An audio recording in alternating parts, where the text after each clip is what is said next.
शिवहर, सीतामढ़ी, मुजफ्फरपुर, छपरा, सिवान, गोपालगंज और उसके बाद दूसरे चरण में आपको आरा, बक्सर, ससराम, रोहतास, इसको फिर औरंगाबाद, गया कल लास्ट दूसरा चरण का हुआ है। और ये जो शुरुआत हुई है एनडीए के शीर्ष नेतृत्व के द्वारा, सभी पांचों दल के घटक दल के लोगों के द्वारा, इसमें निश्चित रूप से ये सोच है कि कैसे बूथ स्तर तक के कार्यकर्ता पांचों दल के आपस में सामंजस्य स्थापित कर करके अभी से इस तैयारी में लग जाए कि पुनः नीतीश कुमार जी के नेतृत्व में जो 2025 225 अब फिर से नीतीश का स्लोगन है, इसको हम लोग करेंगे। और इसमें घूमने के उपरांत मैं आपसे साझा करना चाहता हूं कि जो कार्यकर्ताओं का महाजुटान हो रहा है, आप लोग तो मीडिया के साथ ही कवर कर रहे देख रहे होंगे कि हम लोग जितना आशा नहीं किए थे पांचों दल के अध्यक्ष, उससे बहुत जबरदस्त इसमें कार्यकर्ताओं में उत्साह हो रहा है। और सब बूथ स्तर तक के कार्यकर्ता अब हमको लगता है हजारों की संख्या में आ रहे हैं। मतलब ये उत्साह बिहार में हम बहुत पहले घूमते आ रहे हैं, लेकिन ये उत्साह, इतना बड़ा उत्साह मैंने देखा नहीं। ये जैसे बिहार में एनडीए को 2010 में आपको 206 सीट मिला था, निश्चित रूप से बात विपक्ष कहीं नहीं दिखेगा। और 243 विधानसभा सीट पे एनडीए जिस हिसाब से तैयारी कर रहा है, विपक्ष का नामो निशान समाप्त हो जाएगा। 2010 में विपक्ष को नेता प्रतिपक्ष की भूमिका का भी सीट नहीं मिला था।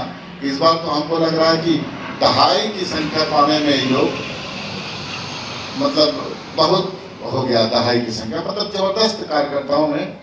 और 2000 से 5 के बाद जो मुख्यमंत्री नीतीश कुमार जी के नेतृत्व में काम हुआ है, पिछली बार तो मान लीजिए 2020 में राष्ट्रीय लोक मोर्चा के नेता उपेंद्र कुशवाहा जी और हम लोग अलग थे, लेकिन इस बार बहुत मजबूती के साथ। और इस मजबूती का मैं आपको एक उदाहरण भी देना चाहता हूँ। कई दशक से आपने देखा होगा कि बेलागंज की सीट को अपना वो लोग कभी वो मान लिए थे, मतलब बपौती मान लिए थे, लेकिन एनडीए के शक्ति, एनडीए के कार्यकर्ताओं की ताकत से वो भी सीट उन लोगों से छीन गया। तो ये है। और बजट पर मुख्य रूप से प्रेस कॉन्फ्रेंस है, मैंने अपनी बात बता दी और बाकी और कुछ बात अगर पूछना है तो आप लोग पूछिए। तो नोरमा ग्रुप, जो सोचता है वो करता है, आपके अपने सपनों का आशियाना। भारत लाइव देख रहे हैं आप। देखिए, देश का आम बजट पेश हुआ है और आम बजट पेश करने के बाद से ही लगातार सभी दलों की प्रतिक्रियाएं निकलकर सामने आ रही है। बजट के बारे में कुछ लोग अच्छी बातें बता रहे हैं तो विपक्ष के लोग इसे काफ़ी ज़्यादा बुरा बता रहे हैं। और बिहार के दृष्टिकोण से देखा जाए तो बजट में कई चीज़ों के बारे में बताया तो गया है, लेकिन हर बार की भांति इस बार भी सत्ता पक्ष के लोग जहाँ इसकी खूब बड़ाई कर रहे हैं, वहीं विपक्ष इसको दूसरे तरीके से देख रहा है, दूसरे नज़रिए से देख रहा है। तेजस्वी यादव ने तो यहाँ तक कह दिया कि बिहार के साथ सौतेलापन का व्यवहार किया गया है। देखिए, बजट 2025 को लेकर लोजपा रामविलास के प्रदेश अध्यक्ष राजू तिवारी ने अपने पार्टी कार्यालय में प्रेस वार्ता की। इस दौरान उन्होंने बजट को लेकर बड़ी बातें कही। साथ ही कहा कि इस साल के बजट में बिहार राज्य का विशेष ध्यान दिया गया है। बजट पेश होने के बाद विपक्ष के पास कोई जवाब नहीं बचा है। साथ ही साल के होने वाले बिहार विधानसभा चुनाव को लेकर कहा कि पांचों घटक दल मजबूती से काम कर रहे हैं। आगामी चुनाव में विपक्ष का नामो निशान मिट जाएगा। वहीं बीपीएससी के मुद्दे को लेकर कहा कि छात्रों की अनदेखी नहीं की जाएगी, आयोग को इस बात पर संज्ञान लेना चाहिए। देखिए, बड़ी बातें कह दी हैं चिराग पासवान के जो सिपे सलार सिपाही हैं, एक तरह से क्या कुछ कहा है, पूरी बात सुनिए। बिहार के विपक्ष के पास कुछ है? विपक्ष नहीं, सुने विपक्ष के पास कोई आज नहीं। अब इसको क्या कह रहे हैं लोग केंद्र स्तर पे, बहुत सारे मीडिया मैंने डिबेट में देखा है, विपक्ष के लोग बोल रहे हैं कि बिहार के चुनाव को लेकर बजट, अरे मिले तो भी आप न मिले तो शिकायत करते रहते हैं। अरे मिला हुआ है बिहार को, तो शाबाशी भी तो बिहार को मिलनी चाहिए, प्रधानमंत्री को मिलनी चाहिए। टेक्सटाइल का ग्रीन क्लस्टर मिलने में 7 राज्यों को मिल गया, बिहार में क्यों देरी हो रही है? मैं बजट की बात नहीं कर रहा। अरे सब होगा, चिंता मत करिए, एक ही बार में सब कुछ नहीं होगा। सब भारी बारी से सब कुछ होगा बिहार। अच्छा एक हर क्षेत्र में इस बजट में ध्यान दिया गया कि नहीं दिया गया, आप लोग बता दीजिए। पहली बार ऐसा बजट आया है कि विपक्ष के पास कोई मतलब बात ही नहीं पता कि उनके जबान मतलब बंद हो गई है। सवाल नहीं है, नहीं, कोई दूसरा सवाल नहीं है। नहीं, ये सब आप लोग के जिम्मे हम लोग कर दे रहे हैं। हम जानते हैं कि मुख्यमंत्री नीतीश कुमार जी के नेतृत्व में बिहार आगे। आप कल्पना करिए ना, आप तो नौजवान है, 2005 से पहले का बिहार देखा है नहीं देखा आपने? आज जो लोग उंगली उठा रहे हैं अभी मुंह बाए हुए हैं कि कब नीतीश कुमार हमारी तरफ देखें।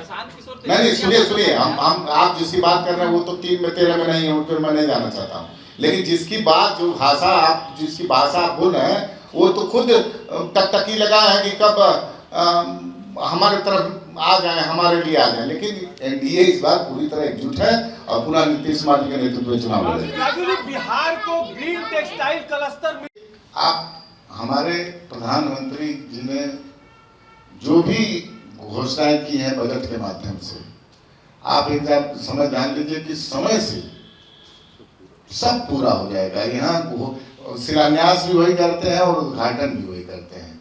ये वो वाला पुरानी बात नहीं हो गई कि शिलान्यास करके अब 10 साल बाद वो लोग उद्घाटन की प्रक्रिया रहते हैं, ऐसा नहीं है। यहाँ ससमय जो भी बजट में आया उसको ससमय पूरा कर दिया। राजू जी, गोपालगंज का तो बहुत पहले समय आ गया, 10 साल पहले वहाँ का ये किया गया था कि गोपालगंज को नहीं, कहाँ पर ऐसा कुछ नहीं है। कभी बताइए 10 साल पहले आ गया हो तो हमको बता दीजिए, हम तो कहीं नहीं ऐसा देखे हैं। हो सकता है मेरे संज्ञान में न हो, लेकिन आप देखे होंगे किस तरह से मान लीजिए दरभंगा एयरपोर्ट हुआ, दरभंगा में एम्स के लिए स्वयं प्रधानमंत्री आए, और अभी आपका पूर्णिया की लगभग तैयारी चल रही है। तो बहुत सारे जगह काम हो रहा है। अब देवघर शुरू हुआ है, मान लीजिए बिहार से सटा हुआ जगह तक बहुत जगह शुरू हुआ है। तो इसमें कहीं कोई नहीं, जो घोषणाएं हो रही हैं उसको ससमय पूरा कर लिया जाएगा। देखिए ये सब बेबुनियाद, इस पे कोई जवाब देना भी उचित नहीं हम समझते हैं। अब मान लीजिए ईडी का काम है, सीबीआई का काम है, ये तो होता रहता है ना। हमारे और तुम्हारे हिसाब से थोड़ी चलती, स्वतंत्र संस्था है, जहां उसको लगता है वहां वो अपना कार्रवाई करती है। आरोप लगाने से इससे कोई मतलब नहीं है, इसमें कोई बेबुनियाद बात है, ये इस बात पे जवाब देना भी उचित नहीं है। राजू जी, 3 शिवहर, सीतामढ़ी, मुजफ्फरपुर, छपरा, सिवान, गोपालगंज, और उसके बाद दूसरे चरण में आपको आरा, बक्सर, ससराम, रोहतास, इसको फिर औरंगाबाद, गया कल लास्ट दूसरा चरण का हुआ है। और ये जो शुरुआत हुई है एनडीए के शीर्ष नेतृत्व के द्वारा, सभी 5 दल के घटक दल के लोगों के द्वारा, इसमें निश्चित रूप से ये सोच है कि कैसे बूथ स्तर तक के कार्यकर्ता 5 दल के आपस में सामंजस्य स्थापित कर करके अभी से इस तैयारी में लग जाए कि पुनः नीतीश कुमार जी के नेतृत्व में जो 2025 225 अब फिर से नीतीश का स्लोगन है, इसको हम लोग करेंगे। और इसमें घूमने के उपरांत मैं आपसे साझा करना चाहता हूं कि जो कार्यकर्ताओं का महाजुटान हो रहा है, आप लोग तो मीडिया के साथ ही कवर कर रहे देख रहे होंगे कि हम लोग जितना आशा नहीं किए थे 5 दल के अध्यक्ष, उससे बहुत जबरदस्त इसमें कार्यकर्ताओं में उत्साह हो रहा है। और सब बूथ स्तर तक के कार्यकर्ता अब हमको लगता है हजारों की संख्या में आ रहे हैं। मतलब ये उत्साह बिहार में हम बहुत पहले घूमते आ रहे हैं, लेकिन ये उत्साह, इतना बड़ा उत्साह मैंने देखा नहीं। ये जैसे बिहार में एनडीए को 2010 में आपको 206 सीट मिला था, निश्चित रूप से बात विपक्ष कहीं नहीं दिखेगा। और 243 विधानसभा सीट पे एनडीए जिस हिसाब से तैयारी कर रहा है, विपक्ष का नामो निशान समाप्त हो जाएगा। 2010 में विपक्ष को नेता प्रतिपक्ष की भूमिका का भी सीट नहीं मिला था।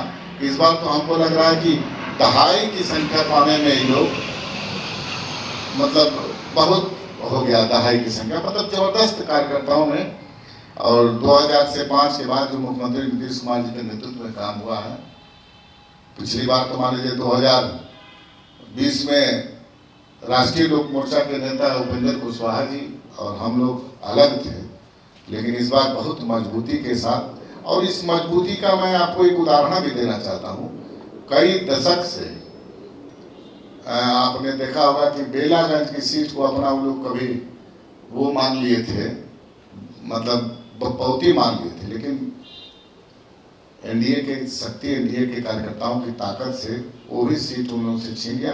तो ये है। और बजट पर मुख्य रूप से प्रेस कॉन्फ्रेंस है, मैंने अपनी बात बता दी, और बाकी और कुछ बात अगर पूछना है तो आप लोग पूछिए। तो आज की प्रेस वार्ता में आप सभी आए हुए पत्रकार बंधुओं का मैं स्वागत करता हूं, अभिनंदन करता हूं। और कल जिस तरह से बजट देश के यशस्वी प्रधानमंत्री के नेतृत्व में वित्त मंत्री जी के द्वारा पेश किया गया, हमारे नेता आदरणीय चिराग पासवान जी और इन सब लोगों को मैं बिहार प्रदेश लोक जनशक्ति पार्टी रामविलास की तरफ से बहुत सारी शुभकामना देता हूं। इस बजट में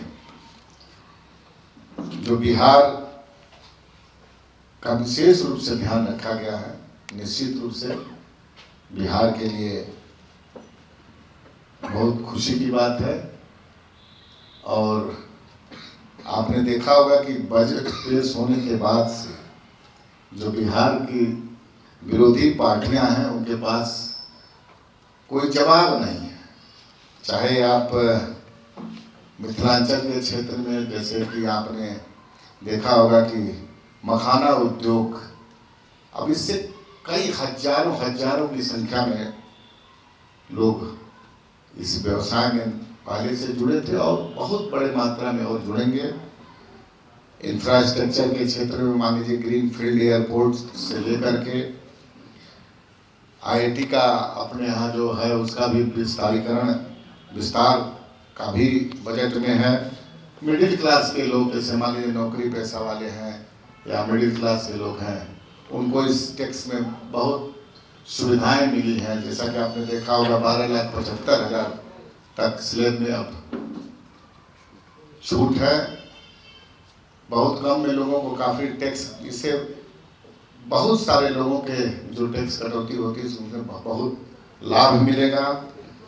आपने देखा होगा कि हमारे नेता आदरणीय चिराग पासवान जी का जो मंत्रालय है, फूड प्रोसेसिंग विभाग में नेफ्टम जो पूरे भारत में 2 ही जगह था, तीसरा इस बजट में वो भी आया है जो बिहार के लिए स्पेशल मिला है। निश्चित रूप से ये भी बड़ी खुशी की बात है। और बहुत सारा चीज, पुल पुलिया, किसानों के लिए कोसी क्षेत्र में आपने देखा होगा किस तरह से कोसी से तबाही होती थी, लेकिन वहाँ पर अब उसको सिंचाई में तब्दील किया जाएगा, जिससे हजारों एकड़